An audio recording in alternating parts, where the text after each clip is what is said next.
Thank you for the introduction. I'm very delighted to be here, and thanks for the invitation. Since it's early morning now, I think probably you need to have some kind of refreshments. So when you look at my title, the Tao, that's a Chinese word. The Tao maybe has a function to refresh you. So today I'm going to talk about the Tao of leading responsibly for educational change. The Tao means the way. So the reason why I use a Chinese word instead of the English word, the way, is because I would like to include Chinese perspective in my presentation.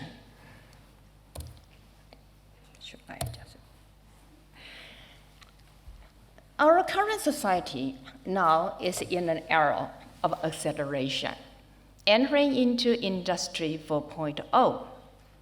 So you may see our physical world and the digital system has become closely connected.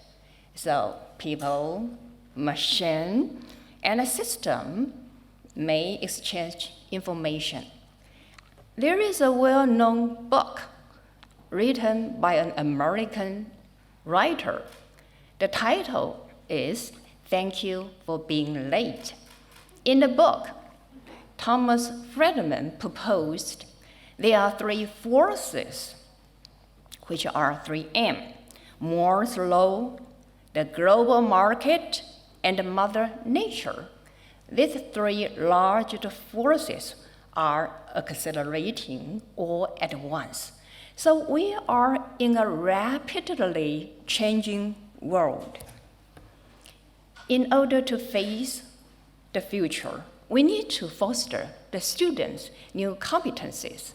In addition to the 3R, reading, writing, arithmetic, we also need to have a 4C, such as collaboration, communication, creativity, and coding. And Friedman proposed another new type of empathy, which is called sympathy, referring to the empathy when using science and technology. OECD in 2016 proposed that we need to have global competence for the younger generation. Moreover, in 2018, they proposed the Learning Framework 2030.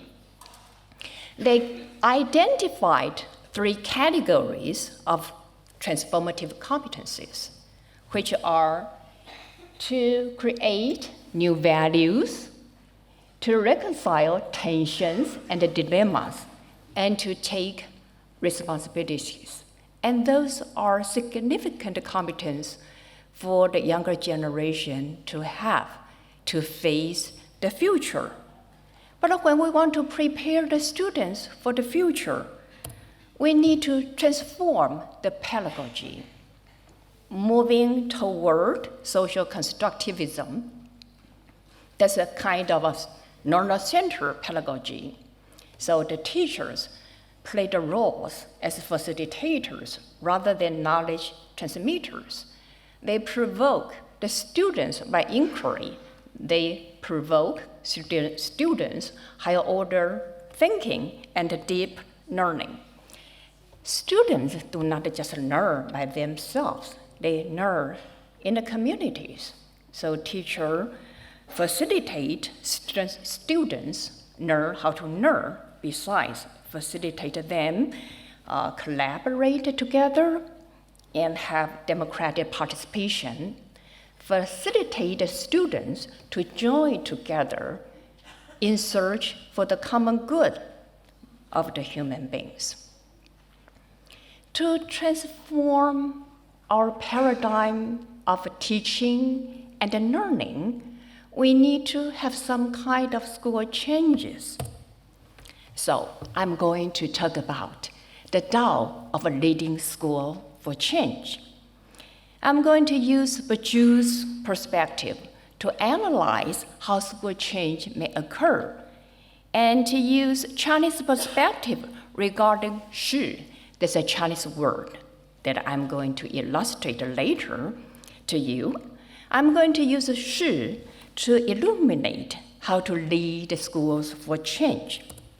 So first of all, let's look at the 4 central concepts of Badiou, which include capital, field, habitus, and practice. Habitus. Habitus is a kind of cultural frame that actors use to analyze the meaning of others' actions. So it's a set of disposition internal to the individual. It is the embodiment of social structure and history in the individuals. So the habitus will shape how the individuals perceive the world. So you can say habitus is a repertoire of feelings, motives, strategies, and actions. So how about the capital? According to Badiou, he refers to 4 forms of capitals. In addition to economic resources, that's economic capital, there is another form, so-called cultural capital, referring cultural goods, services, education, credentials, etc. And there are networks of relationship, which is social capital. And these 3 forms of capital can be transformed into symbolic capital. So symbolic capital refers to honor, prestige. That's the recognized form of the other capitals. So capitals are in the field, are within the field. A field is not only a domain, it is a field of forces. So in the field, you may see people struggling around the production and possession of knowledge, goods, service, etc. So there's a configuration of relations between positions which are objectively defined. So we have these 4 kinds of concepts, and then practice. Practice is contingent upon habitus. According to Badiou, habitus multiply capital plus field equals practice. So to render practice, the individual needs to accumulate capitals in the field in order to produce collective actions. So these are the 4 concepts proposed by Badiou. Let's take a look. How come? How school change may occur? I will analyze how school change may occur using Badiou's concepts. Let's look at the field. So in educational environment, you may see the school is in the school field, but also in the policy field.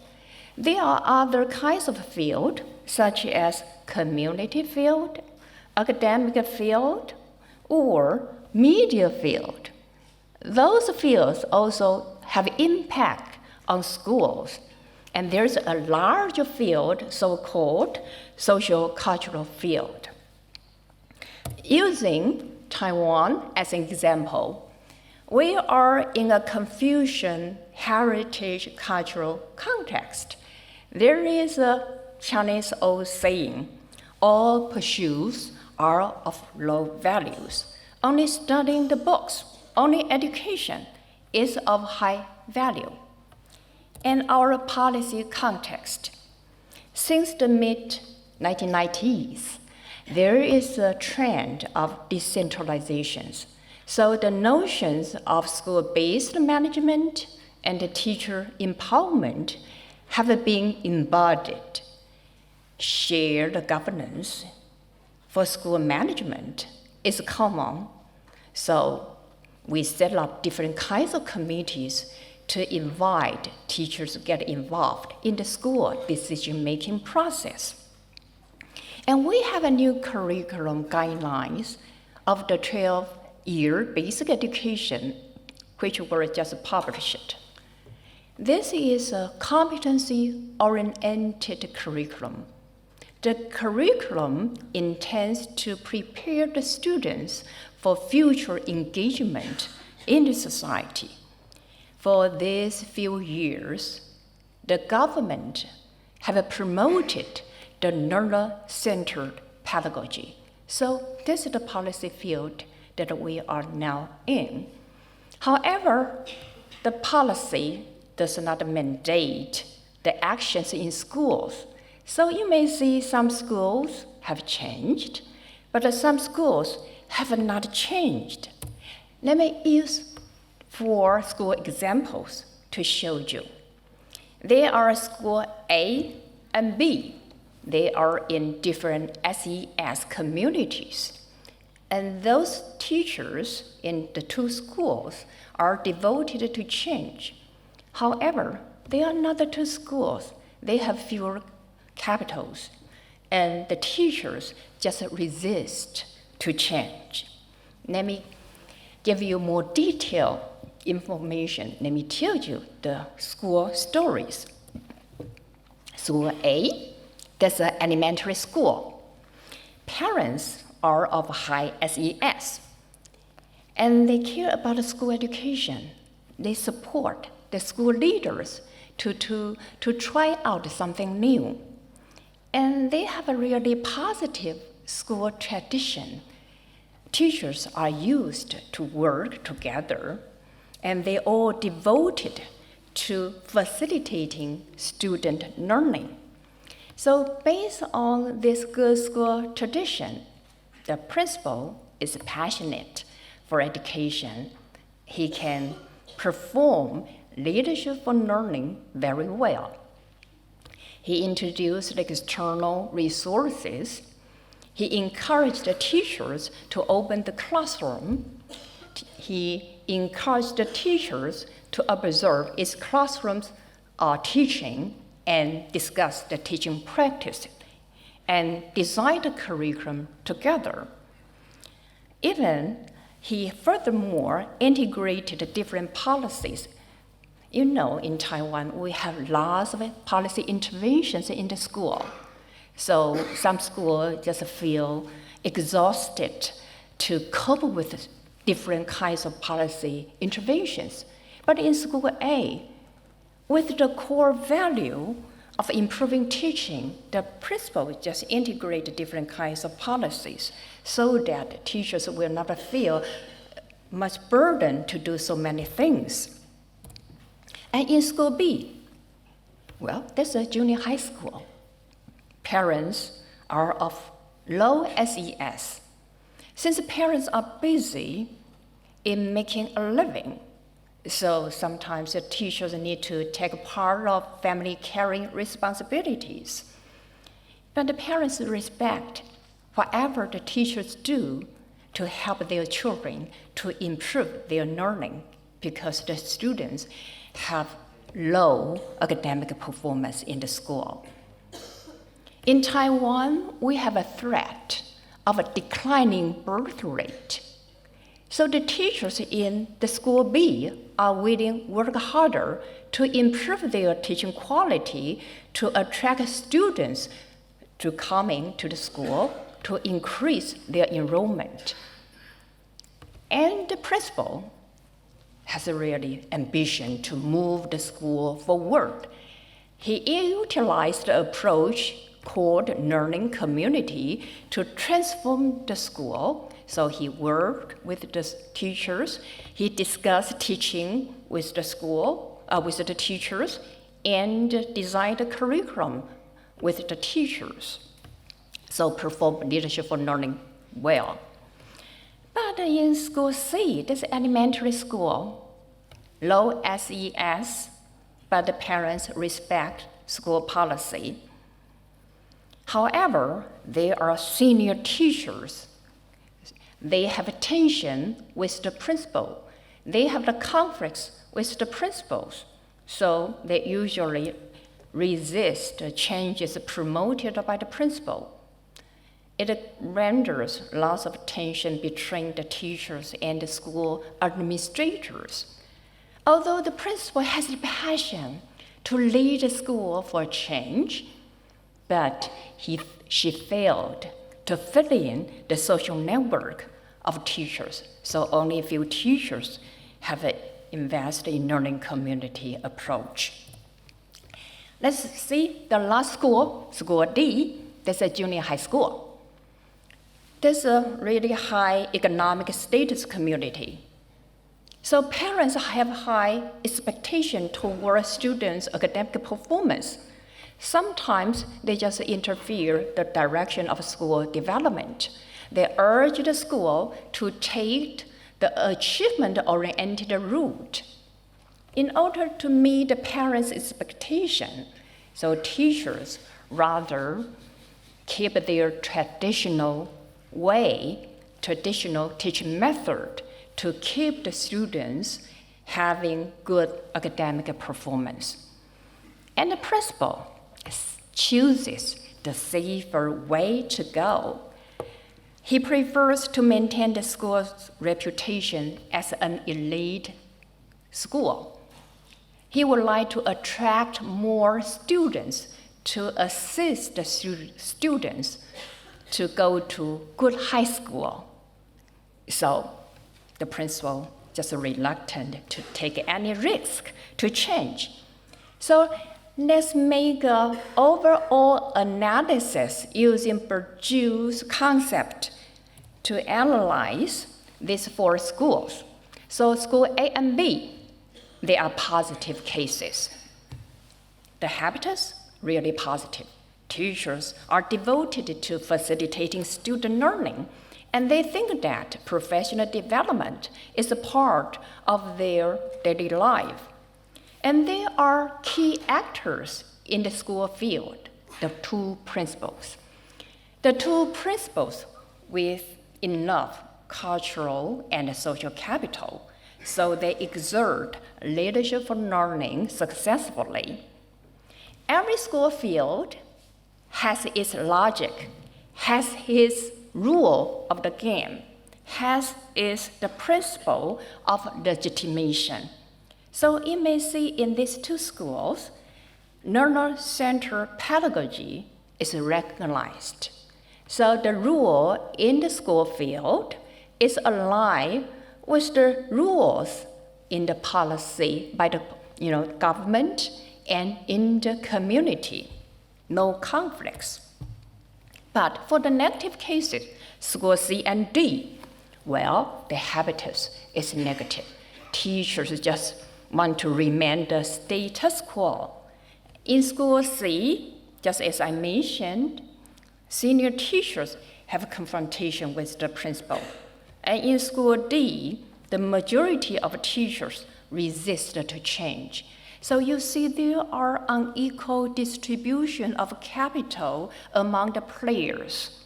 For example, in school C, the principal has not enough social capital, so he cannot have a really significant position to decide which way to go for the school to move forward. But in school D, there are majority teachers who possessed more social capital. Although there are few teachers with agency, well, the school still keep the status quo. So when you examine the game of the rule in the 2 schools, they think traditional teaching method may assure student performance. And there is a conflict of the different sets of game rules between fields. Although the government has been promoting innovative teaching methods, but the school field is relatively autonomous from the policy field. So the school still back performance accountability on entrance examination for higher level of schooling. Since in Taiwan, parents usually use how well the students perform on the entrance examination to judge how successful the school is. So based on the analysis, there are two positive, there are two negative cases. So what are we going to do? What's the principle to lead the school move toward? I'm going to introduce a Chinese word, 是, a complicated word. It's hard to write if you learn Chinese. And we Chinese, it's featured with holistic thinking, which means we usually use one word to symbolize different meanings. From my opinion, produce concept, habit, field, and capital. Well, Chinese word 是 can refer to the interplay among field, habitus, and capital. And 是 is not equivalent to any specific English word. It may refer to position, power, or condition, situation, or potential. It is not a static state, but a dynamic one which opens up opportunities and new possibilities. There is one Asian Chinese classic that explains 是 very well. So let's take a look. The book was written more than 2,700 years ago. The Art of War. Let me quote a sentence from The Art of War. Just as water retains no constant shape, so in warfare, there are no constant conditions. So Chinese philosophy implies there is no constant condition. There is no constant situation, just like the four seasons. The four seasons make their way for each other in turn, just like the day and night. Day comes after the night comes after the day. The situation is changing. So, how do you do? A skillful commander needs to make the best use of the situation rather than making excessive demands on his subordinates according to the art of war. Therefore, I would like to propose 3 principles of leading school change using the concept of 是. First of all, you need to judge the situation. You need to judge the 是 to identify where you are, what kind of school field you are in, what's the habitus of the players, what are the key actors in the school field, and what about the distribution of capitals? What's the principle of legitimation? What is the rule of the game in the school? Are there any conflicts of the rules between different fields? You need to identify all of these factors. After judging the situation, you will find that, do you have the right condition to do something new? If you do not, please don't against the movement of the tide. If you just push and pull the teachers, well, you will feel really exhausted and you will not get the outcome you expected that cause lots of unnecessary sufferings. So you need to create the enabling conditions. First of all, please equip yourself with the specific knowledge and skills and build social networks to buy a position in the school field, to advance your standing in the school field. With enough capital, you are vocal in the school field, then you can trigger the agency of the key players in the field, transcending your self-interest and consider the interest of different groups. Then you can undertake strategic action to mobilize support from the groups and invoke collective identity. Principal and the teachers will rewrite the rule of the game in the school field. The third principle I'm going to talk about is to be geared with the tide and make a good use of the situation, since you have the enabling conditions already. So I'm going to, again, quote the sentence from The Art of War. You see, the situation a skillful commander creates is like the momentum of a round rock quickly rolling down from 1,000 feet high mountain. So, just use the shi, just use the momentum, then you can move the school forward smoothly. Finally, I would like to conclude my presentation with this slide. We have a very famous Asian philosopher, Lao Zhi. And in his book, 道德经, he said that the Tao, the way in the world, may be compared to rivers that run into the sea. So, in our daily life, you always see the rivers with the same direction running into the sea. The words by Lao Zhi has a profound meaning for leadership, also has a really deep meaning for our life. So, just follow the flow of the river, and you can experience there's a kind of the art of effortless action. Thank you for your attention.